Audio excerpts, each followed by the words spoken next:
Cadence of Conflict, Asia, November 19, 2018.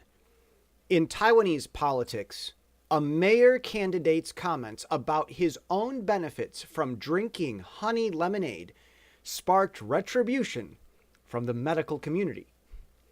After a lump under his eye went away, apparently from a vegetarian and honey lemonade diet, he actually said so. A professional from a hospital was quick to weigh in. It's understandable. If people learned that honey could cure disease, hospital profits would plunge. More importantly, Taiwanese political debates would become outright boring without the ability to, as the saying goes, make lemonade from political debates.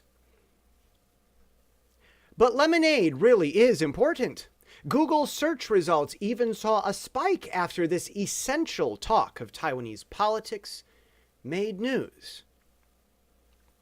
Meanwhile, at the ASEAN summit in Singapore, Prime Minister Lee Hsien Loong called for nations to come together at a time when Southeast Asian stability was under threat. In anticipation of APEC after ASEAN, Mike Pence started talking tough, wanting results and genuine action from China, conserving an even flow of trade. He elaborated that the U.S. has $250 million in tariffs and isn't afraid to go twice as high, as well as take more diplomatic action. It was a strong, they know that we know that they know what we think remark, the kind that precedes otherwise objectionable action to make the action unobjectionable. Later, at APEC, Pence warned of returning to a Cold War while making plans for a U.S.-Australian naval base in Papua New Guinea. Rather than dropping its tilted tariffs on goods, China has been openly gearing up for all-out war 3 weeks. APEC ended without a written agreement between member nations for the first time ever because of the disagreements between the U.S. and China. This past weekend, Taiwan did something that China despises every bit as much as it cannot identify with. Taiwan hosted democratic election campaigns. With all the strong rhetoric concerning Taiwan, independence, and China's loudly and often spoken determination to invade Taiwan, there shouldn't be any question where China's war in preparation will start and why America will get easily involved. America is already involved in Taiwan to quite an extent.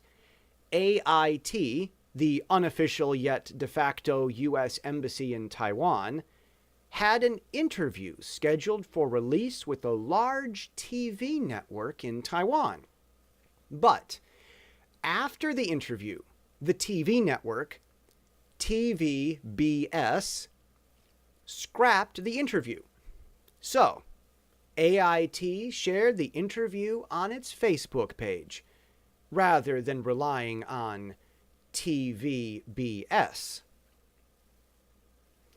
With a history lesson about Taiwan in almost every Taiwan-related story in the Western press, Americans will take an advancement against Taiwan as an advancement against themselves.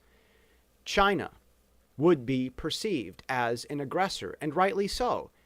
Everything the U.S. has done to provoke and irritate China would have only worked if China possessed the old-school Asian pride that Sun Tzu warned against, a pride that can't be permitted in a world's superpower, because such pride is easily provoked just as much as it is easily shattered. Hardened pride makes for brittle peace. That's something that the entire West won't allow, the U.S. notwithstanding. And that is the cadence of the conflict already seen in the Pacific.